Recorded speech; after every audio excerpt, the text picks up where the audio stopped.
you are hearing this, it is not by accident. God spoke of Africa, and he gave a message to a man named Traore. What he said will shake the nations. I saw a vision, vast lands shimmering with the treasures of the earth, gold, diamonds, copper. Yet, in the same frame, I saw children with hollow eyes, standing on soil that could feed the world, but holding empty bowls. In my dream, Jesus showed me two rivers flowing out of Africa. One was red, the flow of blood and gold. The other was invisible, the flow of brains, the youth leaving the land that birthed them. Why? Because the land was cursed? No. The curse was not the lack of blessing. The curse was the betrayal of it.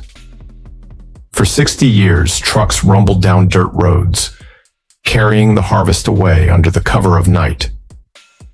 While our farmers worked until their hands bled, the prophets went to Paris, to London, to Washington. But then, God decided it was enough. He did not send a politician. He did not send an economist from the World Bank. He sent a soldier who understands the smell of the soil, Captain Ibrahim Traoré. Today, on New Africa Farming, we are going to tell you the story the mainstream media refuses to touch. The story of how one man is turning a beggar nation into the garden of God. Stay with me. The truth begins now. To understand the miracle of Traoré, you must understand the crime of the past. For 60 years, the puppet masters gave Africa a deadly advice. Grow what you cannot eat, and buy what you need from us. So, we grew cotton for their shirts. We grew cocoa for their chocolate, while our own children went to bed with empty stomachs. They told us building dams was too expensive. They said turning the desert into fish ponds was impossible. So they let our water run dry.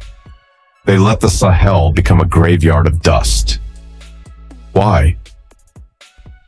Because a nation that cannot feed itself is a nation that obeys. And who signed these deals? The eaters, the hyenas in high castles. They drove cars worth more than a hospital. They sent their children to schools in Paris, while our schools had no roofs. They turned Burkina Faso into a market for foreign goods, instead of a factory for local dreams. By 2022, the spirit of the people was broken. We thought, maybe we are cursed. Maybe we are destined to be beggars forever.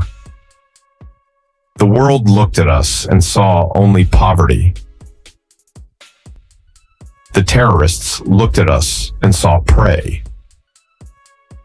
But God does not like it when his children are mocked. When the darkness was deepest, the lightning struck. Out of the barracks came a man who did not care for money, a man who preferred the dust of the camp to the carpet of the palace.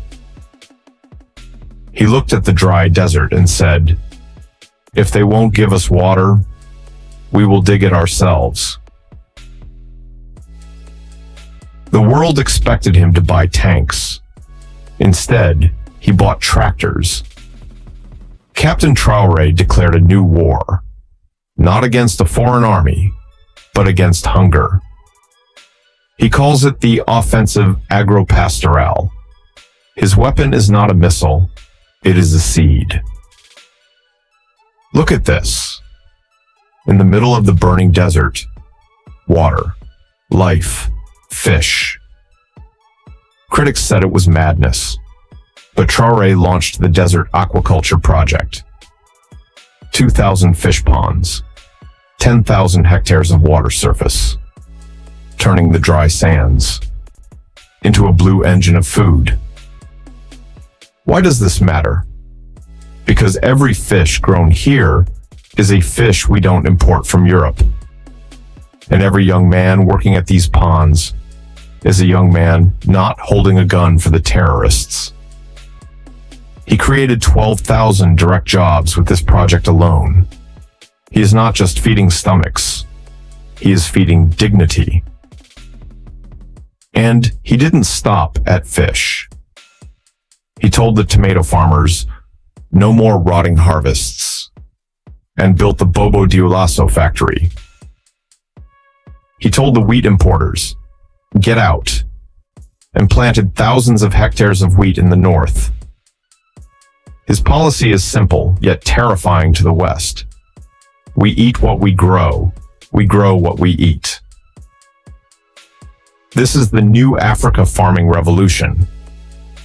For the first time in decades, Burkina Faso is not begging for food aid. They are building food sovereignty. And when a nation can feed itself, its knees no longer need to bend to any foreign master. Now, ask yourself, why does a fish pond in the desert scare the powerful elites in Paris and Brussels? It is not because they care about the fish. It is because they care about control. They know a simple truth. A nation that feeds itself cannot be sanctioned. A nation that grows its own wheat cannot be starved into submission. Ibrahim Traoré is becoming dangerous to the old order.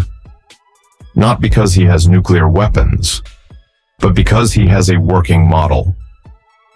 If Burkina Faso succeeds, then Mali will follow, Niger will follow. The entire Sahel will realize they don't need foreign aid to survive. That is the nightmare of the puppet masters.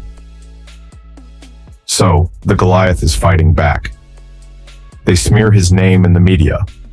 They squeeze the economy. They fund the invisible enemies at the borders.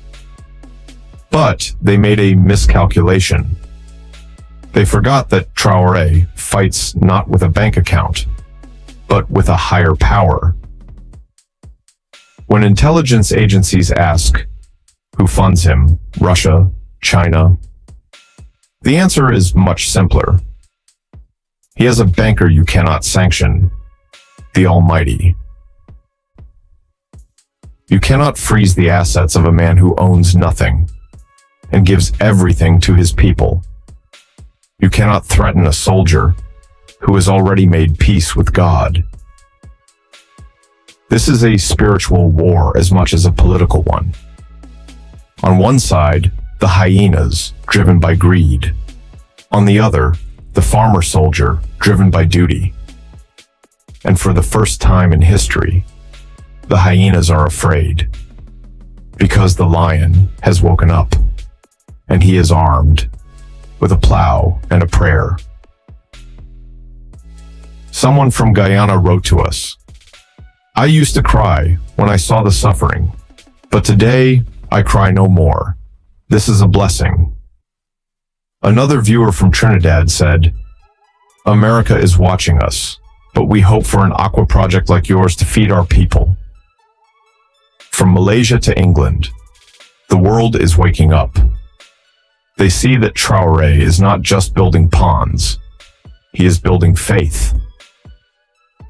A viewer named Deborah wrote to us, Traore, you will never lack any good thing. The enemies will fail woefully in Jesus' name.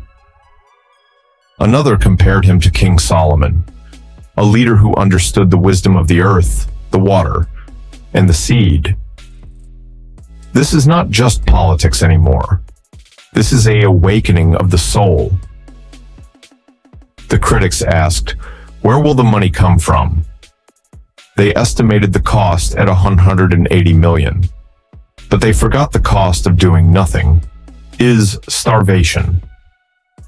Traore chose to invest in life. He chose 12,000 jobs for young men instead of 12,000 guns. He chose 20,000 tons of fish instead of imported cans.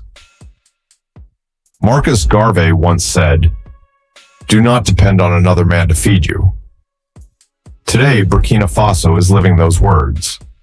The puppet masters in the G7 are watching nervously. They ask, what will Traore do next? But the people of Africa are asking a different question. Why can't our leaders be like him?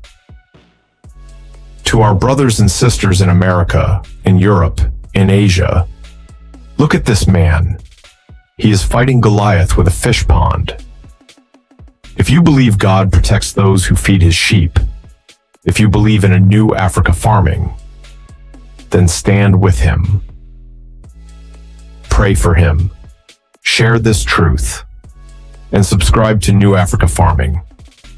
Because here, the harvest has just begun. Amen.